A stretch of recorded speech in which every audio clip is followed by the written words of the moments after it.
May 13th, 2022. This was the day when I sat down in the office chair in front of my desk and did it. I finally beat the absolute radiance on radiant difficulty. With this, I had now radianted every boss in the game. An achievement for sure, one that had been preceded by hundreds of hours in Hollow Knight, fighting bosses over and over again until their movements became a part of me. But it was this hour, this second, when it really hit me.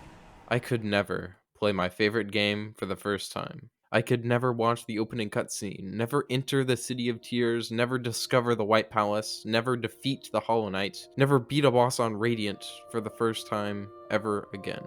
Just as a song will never sound the same as the first time you heard it, a game won't play the same either. But it's not the same, is it?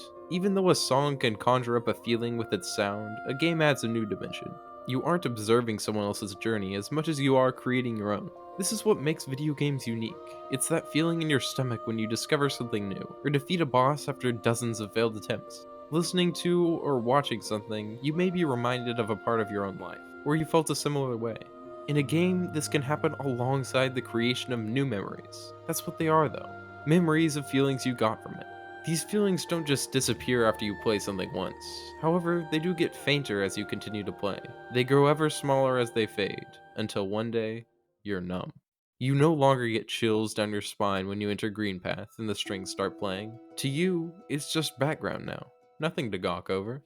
You may even get bored with it, start playing your own music over it, listening to YouTube videos, podcasts. The magic of the game that made you feel the way you felt never left, you just got used to it.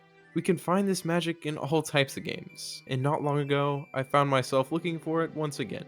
So I decided to play a different indie game of large acclaim, the Stanley Parable. The Stanley Parable is most easily described as a game where you make choices. Left, right, up, down, yes, no, all those kinds of things. And with each new choice you make, you get a new ending.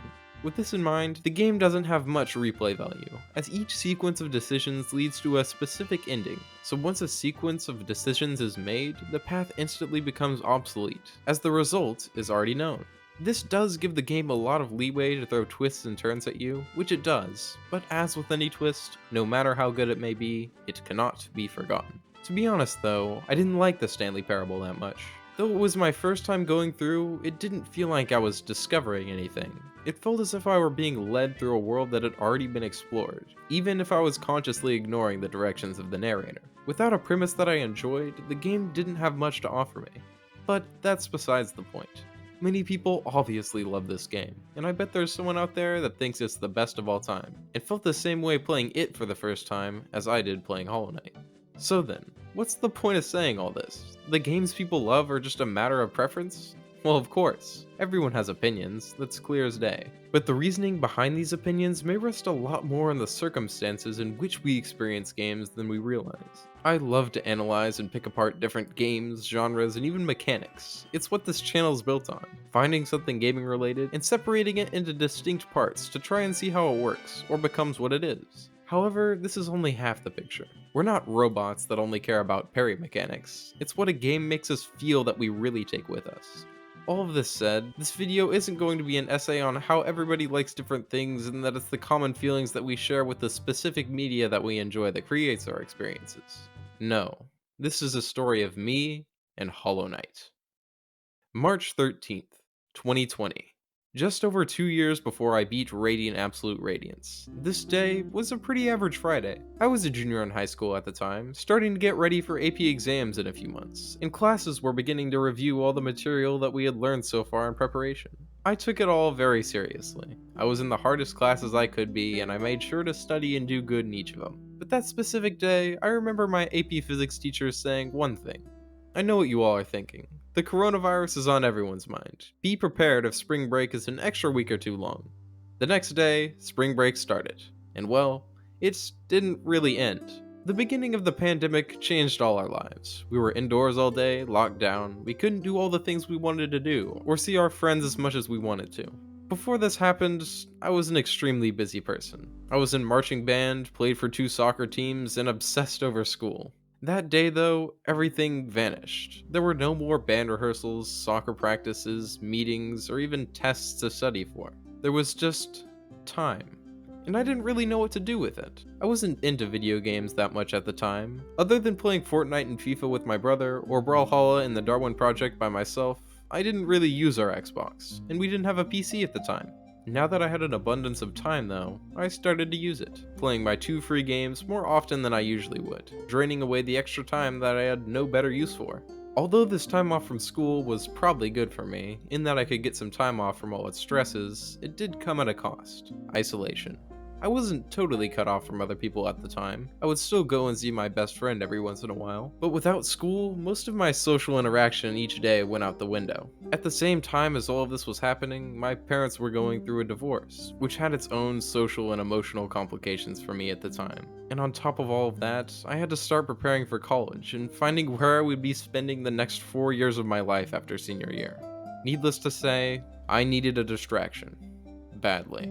But the games I was playing got old quickly, so instead I turned to YouTube and Twitch for entertainment.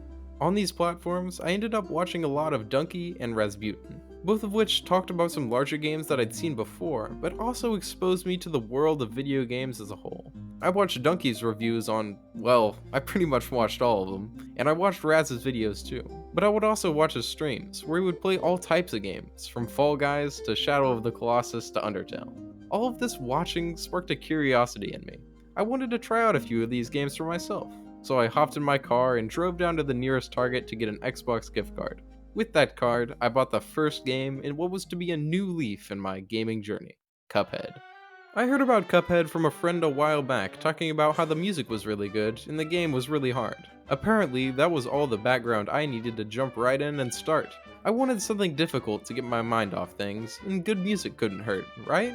Going into the first area, I was awful. I hadn't played a two-dimensional game in half a decade, and it showed. I lost to the first boss an embarrassing number of times before I figured out the controls. The muscle memory I have now just wasn't there, but that didn't matter. I had fun playing through each boss, figuring out their patterns and when to focus on shooting or dodging. Each time after I would get off the Xbox to do what I had to do for the day, I wanted to get right back on just to do one more boss. Cuphead gave me something to look forward to when I didn't really have anything else. The bosses were like a list of tasks that I enjoyed going through and completing one by one.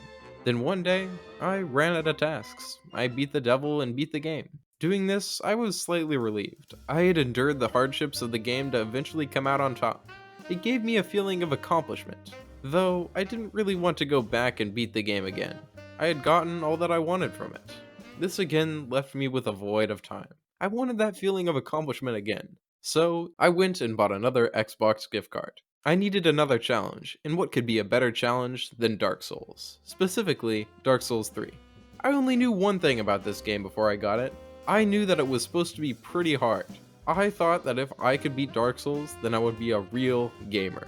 See, at the same time as the people I was watching inspired me to play games, watching them and not understanding all the references to games I had never played made me feel like I wasn't really part of the community. But with Dark Souls, I thought, I could establish myself. So, I approached it in a similar way that I did to Cuphead, area to area and boss fight to boss fight. It was a similar series of tasks to me. It didn't have to be that way, but by using a walkthrough, I made it that so playing the game was just a practice in execution rather than exploration and experimentation. I got the same feeling of achievement that I did when I played Cuphead, and that was all I really wanted. Once I had traversed all the areas and beaten all the bosses, my time with the game was over. 40 hours well spent. By the end of the game, I was definitely relieved finishing it up. To me, it was an endurance test, one where I enjoyed the challenge, but it did put some stress on me to complete it. Because of this, I didn't want to go back to Dark Souls after I'd beat it. I was a real gamer now, okay? I didn't need to. And then the void came back. I had the time again, and needed a way to spend it. So far, I had exhausted my 2 original game ideas. I needed to find something else. The search began where it all started: YouTube. I looked up games similar to Dark Souls and Cuphead for a long while. When I was doing this, one game kept coming up over and over. I started to get interested, but I wasn't convinced yet. I looked up the game on Reddit and read thread after thread to see if it was the right one for me. And it all came to a point when I watched one video: 5 games to try if you enjoyed Hollow Knight, which for some reason convinced me to go out and buy Hollow Knight. Starting the game, I expected it to be similar to the games I had played recently, a series of areas with boss fights as the main highlight between them. However, I didn't get what I expected. While Cuphead and Dark Souls were for me a line of boss fights that worked as distractions from the world I was in, playing Hollow Knight felt like entering a whole new world altogether. In the first two games, I was only engaged when there was a boss on the screen, but stepping into Dirtmouth, it was like I was entranced. When I played Hollow Knight, everything just faded away for hours on end. There was no school, no extracurriculars, no buddy, no pressure, just Hollow Knight. Even when I wasn't playing, I was thinking about it, about the areas, the characters, what I would do next. When playing the game now, it's so easy just to look past the atmosphere and not take in what's right there. But playing it for the first time in a dark room with just a TV in front of my face, everything gave me goosebumps. Entering each new area gave a feeling of discovery that I had experienced so little of before. In Cuphead, everything is laid out in front of you. There's not much for you to find yourself. You just go to a circle and click A. And as for Dark Souls, I had mistakenly laid out everything for myself with the walkthrough. But by the time I started Hollow Knight, I felt comfortable enough to create my own path. With this, I realized the joy of a Metroidvania for the first time. I hadn't just discovered my favorite game, I had discovered my favorite genre. This had one basic effect on my first playthrough. I had never done anything like it before, so I was really bad.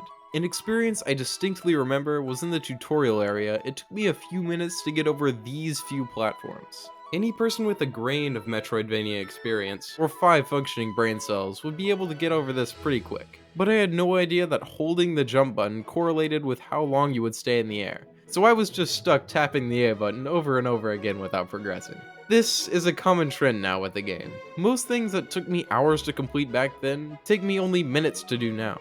I completed my first playthrough after about 40 hours, and today, even at a leisurely pace, I can easily do it in less than 3. Bosses take only a single try now, and I know every inch of each area by heart. But back then, it felt as if the game grew with me. As I got better, the challenge ramped up as well. One moment it was the Gruzmother, and the next, the failed champion. When I was playing, I was the little guy on the screen, and I was going to beat this game. So I pressed on, kept exploring, finding new things, challenging myself, beating new bosses, and eventually, I beat it. I beat Hollow Knight for the very first time. When I got that end screen, I didn't feel relief like I did for Cuphead and Dark Souls. I felt like I needed more. I kept going, pouring hours upon hours into the game. Then one day, I had seen everything. I couldn't tell you exactly when this day was, but it happened all the same. I could no longer get that feeling of discovering something new. Going back to places I'd previously been, I only felt traces of it. Crumbs left over from a meal that I had already eaten. There were still things to do, the Hall of Gods, the Path of Pain, and whatever challenges I could think of, but the game had turned into what I experienced with the other games before.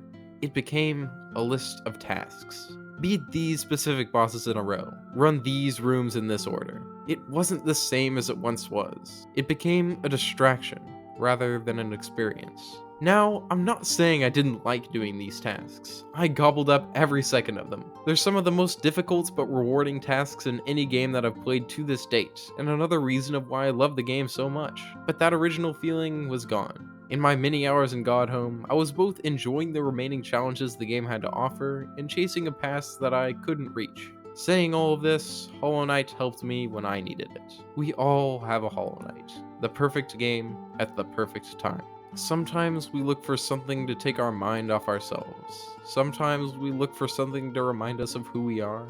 And sometimes we aren't looking for anything at all. May 22nd, 2022.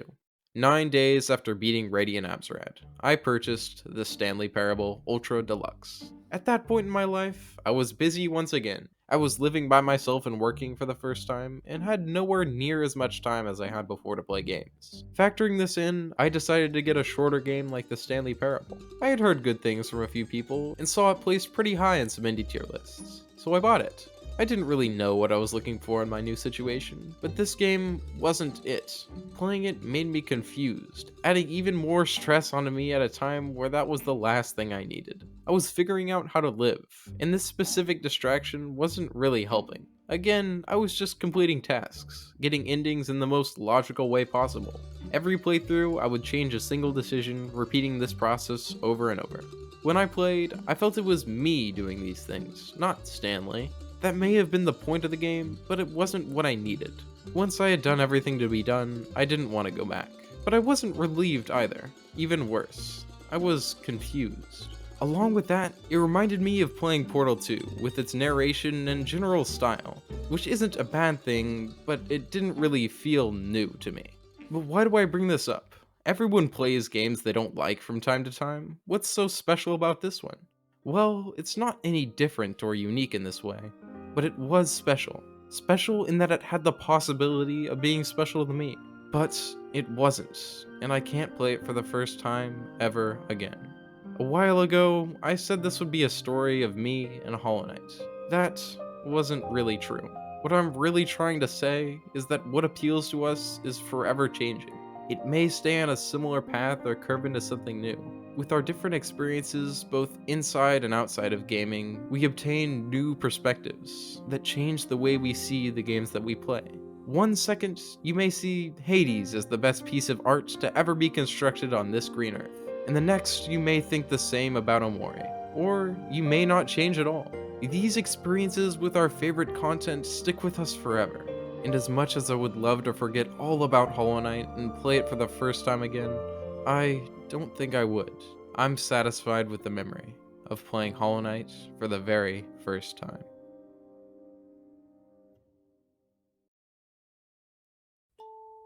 Thanks for watching all the way to the end. This was a bit longer than the stuff I usually make, and watching really means a lot. Please tell me what you thought about it in the comments, and if you want to see more videos like this one. Other than that, make sure you like and subscribe to help support the channel. And I'll see you next video. Peace.